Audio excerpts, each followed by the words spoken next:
Is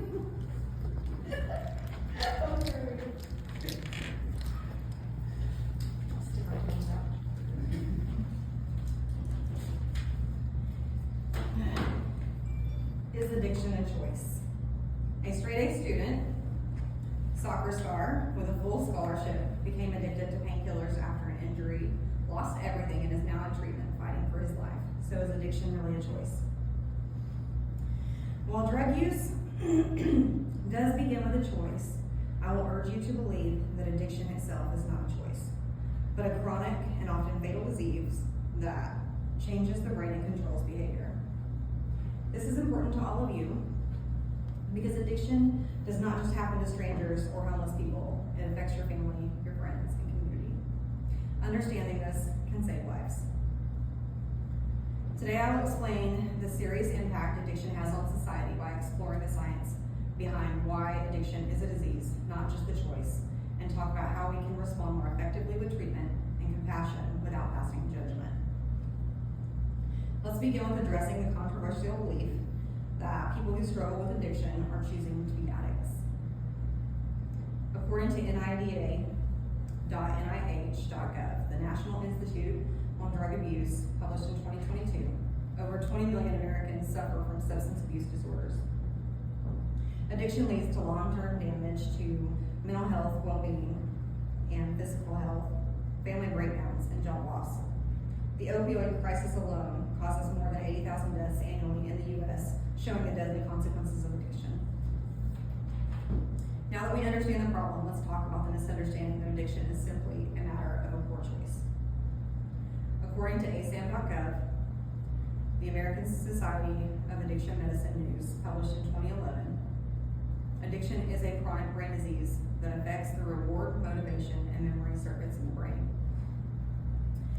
Genetics, trauma, and mental health disorders significantly increase vulnerability to addiction. Brain scans show that addiction rewires the brain function, impairing decision-making and increasing compulsive drug-seeking behavior. So these are some pictures of a normal brain and then your addicted brain. This one's to cocaine, meth, alcohol, and heroin. Those dopamine receptors are significantly decreased. On the other side, I have a healthy brain, and this is 1 month after abstinence from drugs.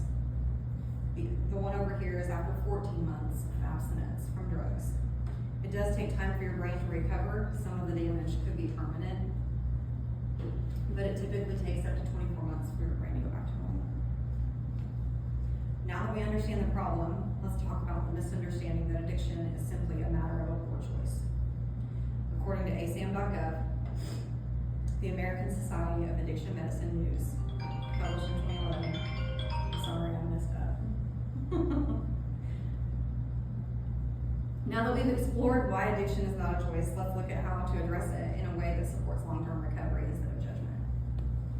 According to SAMHSA.gov, the Substance Abuse and Mental Health Services Administration, published in 2025, effective treatment programs like therapy, long-term support, and medication-assisted treatment can help people manage addiction. Criminalizing addiction only worsens the problem and increases the stigma. Treating it medically is proven to be more successful. Society and stigma must shift from blaming individuals to supporting them with empathy and evidence-based care and treatment. Now that you have better knowledge of addiction, let's wrap things up. Drug addiction may begin as a choice, but it is not a choice. It is a chronic and often fatal disease that impairs self-control and decision-making. We discussed how serious and widespread addiction is. Then we explored why addiction is simply not a series of bad choices, but a complex disease with physiological and biological roots. Finally, we discussed how shifting from judgment to treatment is key to long-term success and recovery, ultimately saving lives and changing lives. Speak up against the idea that addiction is just a choice. Choose empathy over blame and support medical treatment.